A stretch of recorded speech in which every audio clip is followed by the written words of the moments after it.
රාවණා රජු ආකාශ මාලිගාව ඉදිරිපිට වේදිකාවේ පුෂ්පක විමානය නැවැත්තුවා. පළමුවෙන් බැසගන්න මහා රාවණා රජු දෙස සියල්ලන්ම ඉතා ඕනෑකමින් බලා සිටියා.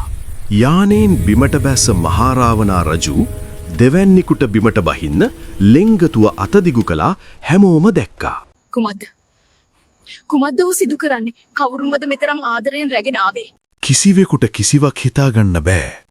ඒ විමතියට වෙඩි වෙලාවක් නොතියාම සුන්දර කුමරියක් පුෂ්පක විමානයෙන් බැසයන හැටි හැමෝම ඇස් පහත් කරගෙන බලන් හිටියා.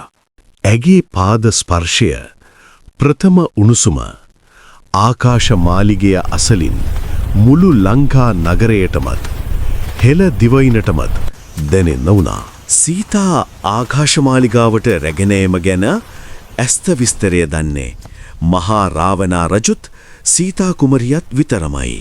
අනික් අය ඇගේ මුල්ම දර්ශනය දිහා බැලුවී පිරිසිදු මනසින් නොවේ.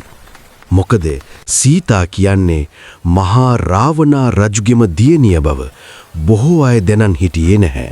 අනෙක් අතට ඒ සිදුවීම දන්න කිහිප දෙනාටත් ගෙවුණු වසර කිහිපය ඇතුළත ඒ දේවල් අමතක වෙලා ගිහින් තිබුණ නිසා මේඝනාද මෙහෙම කියනවා. කවුද මා පියාණන් යානාවෙන් රැගෙන ආස්ත්‍රිය? කුමක්ද මේ සිදුවන්නේ? කිසිවෙකු මේ ගැන දැනුවත්ද? විභීෂණ කුඩාපච්චි කුමක්ද මේ අරුත? මේඝනාද දැඩි ස්වරයෙන් අහද්දී විභීෂණත් නිරුත්තර වුණා. මහා රාවණා රජු ආරක්ෂක සේනා දැනුවත් නොකර මෙවන් දෙයක් සිදු කරන්නේ ඇයි?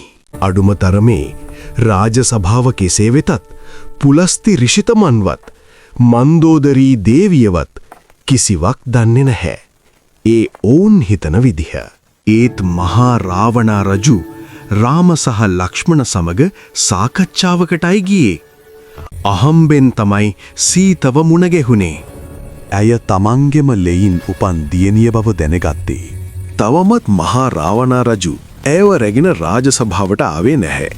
ඒත් මේ වෙද්දිත් මාලිගයේ පුරාම විවිධ කසුකුසු ආරම්භ වෙලා තිබුණා. මන්දෝදරී දේවියත් වික්ෂිප්ත වෙලා වෙන්නේ මොකක්ද කියලා හිතාගන්න බැරුව බලාගෙන හිටියා. මුතුනුවනි, කවුද ස්ත්‍රියා? සුපර්ණිකා තවමත් රාජකීය ස්වස්තිකයේ ප්‍රතිකාර ලබනවා. අදාළ අපරාධ කරුවාට දඬුවම් දීම වෙනුවට කුමක්ද මේ සිදුවන්නේ? මඩ කිවසන්න දේවිය. ඕන් පැමිණිය පමණයි. අනික රාවණා කිසි කලකෝ වැනි දේ සිදු කර නැහැ. අරතයි කඩවන්න ආවේ අප සියලු දෙනා සිටින මාලිගයට නොවේද? ඉතින් ඉතිරියත් ඔහු අපට පවසාවි.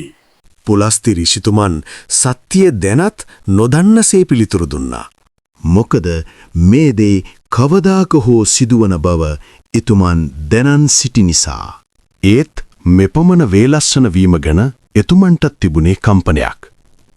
එතුමන්ට සීතා උපන් දවසේ කළ අනාවැකිය යලි සිහිපත් වුණා. පුලස්ති ඍෂිතුමන් කිව්වේ මෙහෙමයි. එක්වරක් හෝ ඇගේ පාද ස්පර්ශය මේ භූමියේ සිදු වුණොත් රාජ්‍ය විනාශ වීම වැළැක්විය නොහැකි. විශ්වයේ යම් යම් දේ තීරණය කරන අයුරු පුදුම සහගතයි. ඈ පිටමන් කළත් දිනක පැමිණේවි. එදාට මොකද කරන්නේ?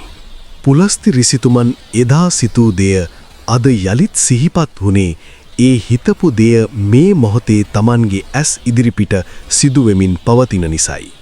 රාවණා රජතුමා ඇයව ආදරයෙන් රාජසභාවට කැඳවන්න ආවා. සීලු දෙනාම වහාම රාජසභාවට ඇවිත් තම තමන්ගේ තැන්වලට වෙලා ගල් ගෙහිලා බලන් හිටියා.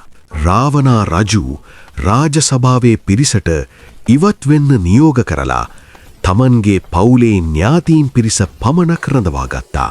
එතන පුලස්ති ඍෂිතුමන්, කුම්භකර්ණ, විභීෂණ, මේඝනාද, මන්දෝදරි දේවිය, විශ්‍රව මුනිතුමා, පුෂ්පක කටා දේවිය ආදීන් හිටියා. රාවණා රජු වෙච්ච සියල්ල අකුරක් නෑර හෙළි කළා. මේ උපන් දවසේම මුහුදු ගැන්වූ තමන්ගේම දියණිය බව එතුමන් පැවසුවා.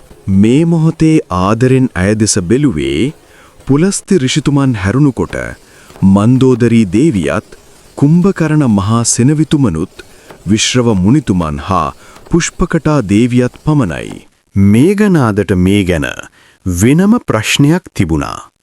මොකද තමන් සමග තවත් අයෙකු මේ ලොව එළිය දුටු බවක් ඔහු දැන සිටියේ නැහැ. පියාණනි, කුමක්ද ඔබ මේ පවසන්නේ? මා කිසිදා නෑසූ කතාවක්. පවසන්නේ මට නිගුම් සොහොයුරියක් සිටියා. මේ ඇයි කියලද? මේඝනාදගේ ප්‍රශ්න කිරීම සාධාරණයි.